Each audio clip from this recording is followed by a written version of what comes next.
Alright folks, today we're plunging into a tale from the heart of r/TrueOffMyChest. It's a story of a fiercely protective mother, grappling with some uneasy vibes from her sister's boyfriend around her young son. Intrigued? Good! Let's dive in. I think my sister's boyfriend is infatuated with my 13-year-old son, posted by Throw All the Way Away. I'm a 38-year-old single mother living on a waitress salary. Times are tough right now, and due to unforeseen circumstances, I've had to move in with my sister for the past couple of months. It's not an ideal situation, but I'm doing my best. I have an ex-husband who's 40 who's emotionally abusive, hence the divorce. We share custody of my incredible son Roman, who's 13, who's been so understanding of our financial situation even at his young age. My sister Sarah is 42, and she has a boyfriend, David, who's 44. They're well off and live in a massive house. My sister was happy to take me in, but her boyfriend, David, not so much, which I completely understand. I offered to pay rent, but my sister won't have any of it. So, I do chores around the house and cook as often as my work schedule will let me. I never saw much of David anyway. He was often at the bar with his friends or working or locked in his room playing video games. When we did see each other, he acted like I didn't exist. My son, Roman, was staying with his dad for a while as I was figuring things out, and I was worried about David's attitude once my son moved in with us. I talked to David and promised him that Roman would be respectful and well-behaved, but he was weird about it and shrugged me off. Then, David met Roman. David is absolutely fascinated with my kid. His disposition changed so quickly that it gave me whiplash. Suddenly, he stopped locking himself in his room and has decided to spend time with us. Well, mostly my son. He helps Roman with his homework. He watches all of Roman's favorite shows so they can talk about them together. He buys him food and gifts. My sister Sarah is over the moon. She's been telling me about how us moving in has been the best thing for her relationship because David is happier now. I thought it was sweet at first, but in the back of my head, I think something more nefarious could be going on. To paint a clearer picture, here are some other changes I've noticed that I can't decide whether they're innocent or not. David texts my son often, which wouldn't be weird, except he does it while he's at school. The texts themselves aren't weird at all, but David lightly scolds my son for not replying sometimes. Before my son moved in, David was rarely ever home during the afternoons and evenings. He'd stay out after work and go drinking with his buddies until late in the night, a habit that he's had for years, according to my sister. Now, he's home all the time. He gets home before Roman gets off the bus around 3:15 p.m., and he stays home all day, even offering to babysit while I'm working through the evening. He still drinks just in the house. Last Wednesday, I woke up to use the bathroom during the middle of the night. To get to the bathroom, you have to pass by my son's room.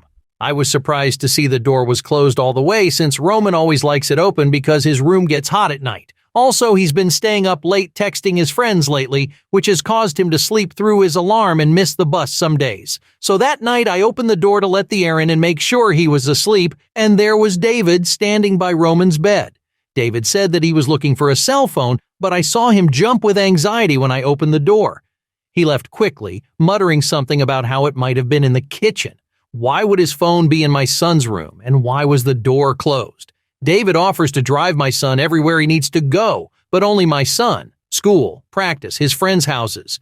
This is the same man who wouldn't lift a finger for me until my son moved in. I caught David doing Roman's laundry, resulting in a few articles of clothing going missing. This one irritated me because I make my son do his own laundry. I asked him not to do this, but his excuse is that he's trying to save water. I don't know how to fight him on this since it's his house. I'm terrified of bringing this up to my sister.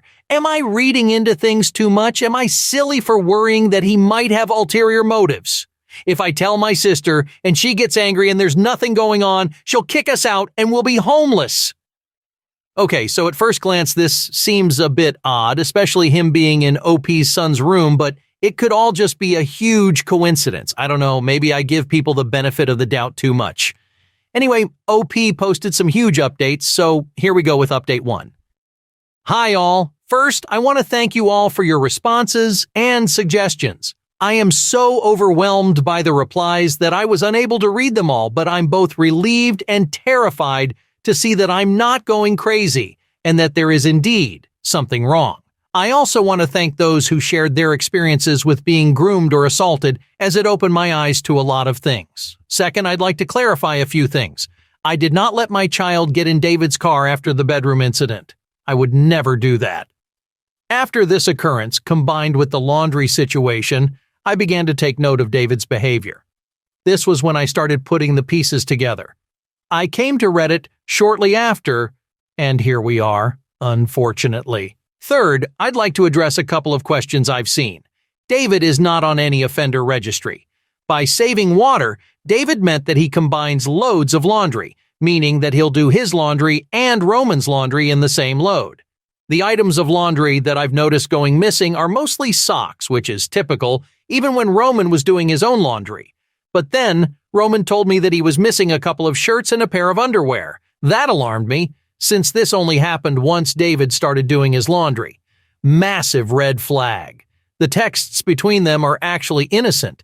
David asking him what he wants for dinner, what time he should pick him up, discussing shows they've been watching, but based on his other behavior, it's clearly a grooming tactic, and I'll be sure that it stops immediately. There is no way he should be texting my kid at school. The bedroom situation is more detailed as follows. I peeked in to make sure that Roman was asleep and David was at the foot of his bed. The room was of course pitch black, and I was groggy as hell, so I didn't even register that it was him until he pushed past me to leave. I checked on my son afterwards. He was still asleep and the blankets were fully over him. Nothing seemed out of the ordinary, but maybe I just intervened at the right moment. I made sure his door was open and I left my door open as well so I could listen for any footsteps. I could not sleep after that happened. It wasn't sitting right with me. None of these are excuses. As I've said before, my eyes are wide open now. Fourth, I'll discuss everything with my son tonight once I get off work. A lot of you said it was a good idea, and I was already planning on doing it. He has not been acting strange in any way and is his usual happy self, but that doesn't mean that David hasn't done anything yet. That reality is terrifying to me, and I pray that's not the case. I pretty much have a clear idea on what to say to him, but I am not sure if I should explicitly tell him that I found David in his room or that his clothes might be getting stolen. Any suggestions on how to go about this conversation are welcome. Fifth, I fully plan to confront David and talk to my sister Sarah about this. I am not a doormat, and I will do anything to keep my son safe. David is on a church retreat and thankfully has not been home for a few days. I've decided to speak with my sister first, in case David twists my words or manipulates her into believing that nothing is wrong. And once he returns, I'll confront him based on how my sister reacts. Any other suggestions on how to handle this are welcome as well. Sixth, I've read your suggestions about setting up cameras, checking for cameras, drug testing my son, and finding his missing articles of clothing. I plan on buying cameras and drug testing him once we have our conversation. I did look for cameras and found nothing, but I'll look again. I am terrified of what I might discover if I end up finding Roman's missing clothing, but I know it's just a reality that I have to face, that people can be so disgustingly vile to a child. Lastly, I am aware that I need to leave this house. I'm working on it. If I could pack everything up tonight and move, I would. I'd send him to live with my ex-husband, but he's abusive toward my son and me, more so toward me, but still. I've considered your suggestions about looking into homeless shelters, and I'm leaning toward making arrangements for that after I confront David. I know I'm a good mom, but I also know I'm not the best mom. This past week has been hell. I should have intervened earlier. I regret that. Thank you for listening. I'll provide an update once I follow through with my plans. And finally, here's the last update from OP, and it gets pretty wild once the confrontations start. Hi all, this is my second update. My first post got removed, but you can find it. Apparently it made its way to TikTok and Instagram, about which I'm uncertain how to feel, but it's too late to take it back now. In the past 4 days, I spoke with my sister Sarah, her boyfriend David, and my son Roman, all separately. One conversation went well, 2 didn't. I have a lot to unpack, so this might be lengthy. My first conversation was with my son, which occurred the night I posted my first update. In fear of this post getting removed like my first one, I'll have to censor myself, but I think you'll understand what I'm referring to when I say that I asked my son the serious and explicit questions. Roman adamantly denied that David ever did anything to him. He seemed surprised that I asked. He said he would have told me if he had. I believe him. I know he could be lying, but I'm trying to take his word for it. My son and I have a very open and transparent relationship. The first time my ex-husband ever verbally abused him, he came straight to me and told me about it. My guard is up, but I have to give him the benefit of the doubt. Like you all advised me, I didn't bring up the bedroom or laundry situation, but I was honest with him and told him that David's behavior toward him was inappropriate. We had a talk about boundaries, saying no, consent, etc. I drilled into him that David is not to drive him anywhere, text him anymore, and be around him alone under any circumstances. I also explained what grooming is and that it's what David has been doing to him. He said he knew about it through a school assembly. Then he said something that broke my heart. He apologized for letting David treat him that way, that he shouldn't have fallen for it. His exact words. I assured him that none of it was his fault. I want to make it clear that David is not preying on him because of how he looks or how he acts. He is doing it because he is a predator and they prey on the vulnerable. Honestly, I could tell that the conversation had left him a little shell-shocked. To know that the person you liked and trusted isn't who you thought he was would leave any kid rattled. For the rest of the night, he followed me around like a lost puppy. It did break my heart a little to see him like that, but I don't want him to feel a false sense of security around David, so I have no regrets about it. Sarah was next. I knew it would turn into an argument before the conversation even began. It's always been that way with her. My sister is nice, but not kind. She'll take you in off the street, but then throw it back in your face if you cross her. So I knew what I was getting into, but I had to do it not only for my kid's sake, but for hers. This is not a man I want her to be with, have children with, nor do I want him in our family. I told her that I was uncomfortable with the way David acts around Roman, and that I think it's a lot deeper than what he portrays it to be. I mentioned that I didn't like the gift giving and the constant texting, and I brought up the bedroom and laundry incidents. Like I predicted, she was more offended that I was accusing her boyfriend of grooming my son. She didn't see how that was proof of anything.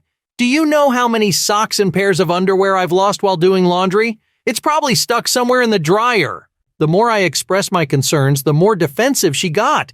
She thinks I'm manic, essentially. She said that as soon as things get good for me, roof over my head, food in the fridge, a steady job, I intentionally screw it up because deep down I don't think I deserve happiness, that she tries to help me every time, but I end up stabbing her in the back like I am right now. So she doesn't believe me. That's her prerogative, fine. I told her that I won't be staying at her house much longer and that I don't want David around my kid anymore, that we'll be keeping to ourselves for the rest of my short time here. She's letting me stay, surprisingly, but she said she's glad to see me go. She swore up and down that David would never hurt Roman and that she was sad to see their relationship ruined over an accusation with no real basis. That I shouldn't let my self-destructive behavior and my bipolar paranoia get in the way of other people's happiness, and that I better not accuse her boyfriend of being a predator anymore.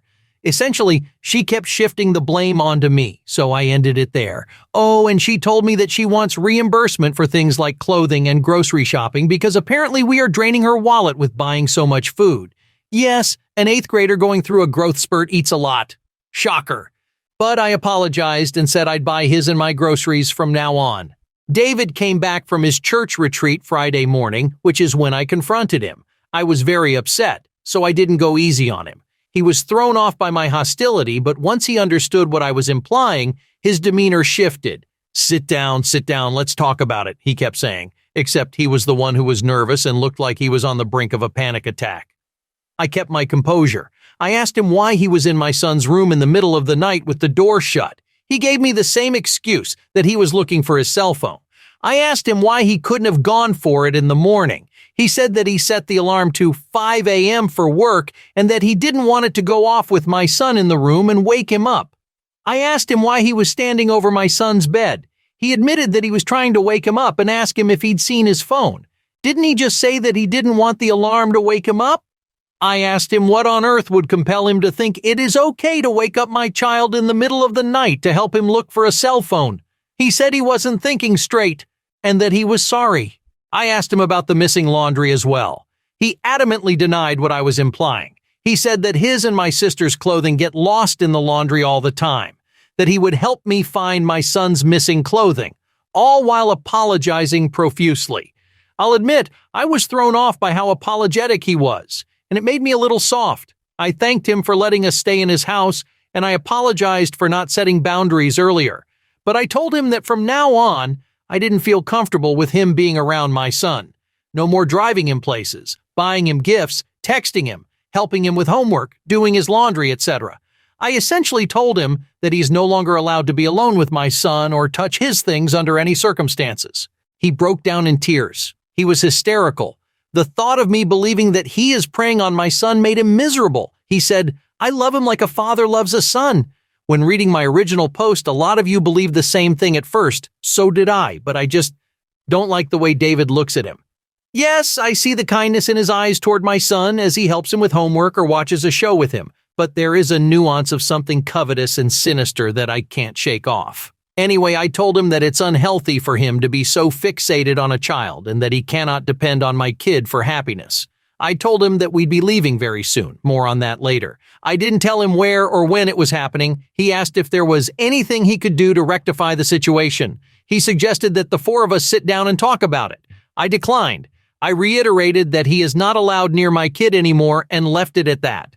A small part of me feels like I was too harsh on him overall. Maybe he was just looking for his phone. Maybe it's a coincidence that articles of clothing are missing, but he was on his knees, sobbing, like I just pulled the rug out from underneath him.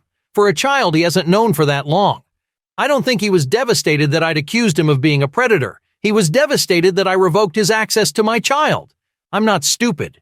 I once witnessed this man argue with my sister, brutal verbal assaults from both sides, which ended in my sister crying. He didn't shed a tear. For my peace of mind and yours, I've been watching Roman like a hawk. When I'm home, he's with me. When I'm not home, he's at a trusted friend's house, or again, with me. I actually took him to work with me this morning, which he wasn't thrilled about, but whatever. I made him block David's number, of course. We haven't been in the house since Friday, but as some of you suggested, I will sleep in his room at night instead of making him sleep in my room. I'll be honest, I decided to hold off on drug testing him, because I really do not think David has been drugging him. My son is naturally a heavy sleeper and has always had issues waking up for school even before we moved into my sister's house. I checked his text messages, and from what I've seen, he's never texted David at night. He's usually up texting his friends in a group chat. Like you all suggested, I purchased a nanny cam, specifically the one where you can watch the footage on your smartphone. I wasn't expecting it to be so pricey. I ordered them on Wednesday, and they are due to arrive tonight or Monday morning. I'll put it in my son's room and review it every day. I'm really nervous because there's a possibility that I'll see something odious, and I don't know if I can handle that. Lots of you have voiced your concerns for my kid. From what I've seen and from what he's told me, he's doing fine. We have been staying at a motel for the weekend now that David has returned from his church retreat. I wasn't taking any chances. $56 a night and a little sketchy, but I don't want to complain. Again, despite the situation, his mood has been a lot better than mine has. He thinks a motel is the same as a hotel, so to him, it's like we're on a mini vacation. It's mind-blowing how kids can be so resilient even in the most unnerving situations. The majority of you have told me to go to a women's shelter. I looked into this, and while it's an option, the closest one to where I live is more than an hour away. I don't have a car. I can take the bus, my usual mode of transportation, but that disrupts his commute to school and my commute to work. It's still winter and freezing cold where I live, so I'd rather watch him like a hawk than live on the street and subject him to the cold weather. And I am not taking him back to my ex-husband's house. There's a reason why he left and why I divorced him, which brings me to some good news. I applied for public housing a long while back, and I'm in the process of getting approved. They contacted me for documentation, which I submitted, and I got verified, so I think that's a good sign. I'm very fortunate since I know wait lists can be long sometimes. I can't believe I'm holding it together so well, but I'm proud of myself. I think I'm doing everything I can. Thank you for listening. I'll update again shortly with hopefully better news.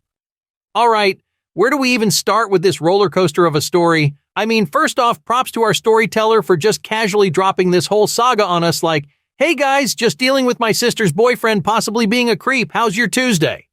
Let's talk about David for a second. This guy is bouncing around with the most sus excuses I've ever heard. Oh, you're sneaking into a kid's room in the middle of the night for your phone? Bro, heard of Find My iPhone? Also, it's not like he lost his kidney in there. And the clothes missing? What? Did Narnia start accepting socks and underwear as a new currency? Then we've got Sarah. Oh, Sarah. It's like she's taken the world's biggest shovel and just started digging herself into denial. Like, girl, the red flags are waving so hard they're about to achieve liftoff, and you're still like, nah, it's fine, my sister just hates happiness. But let's talk about Roman, our little MVP. Kid's holding up like a champ. I mean, he thinks staying in a motel is like a mini vacation. Adorable and heartbreaking all at once. Then, the cherry on top, we've got our protagonist securing public housing like some sort of underdog in a sports movie, making that last-minute touchdown. You go, girl! Seriously, though, despite all the sarcasm, hats off to this mom for handling everything like a real-life superhero. I'll tell you, if my life ever goes this far south, I hope I handle it half as well as she is. Hey, wait! As always, don't forget to like, share, and subscribe. And let me know what you would have done if you were in this situation down in the comments below. Anyways, stay safe out there in that crazy world. Much love. Peace.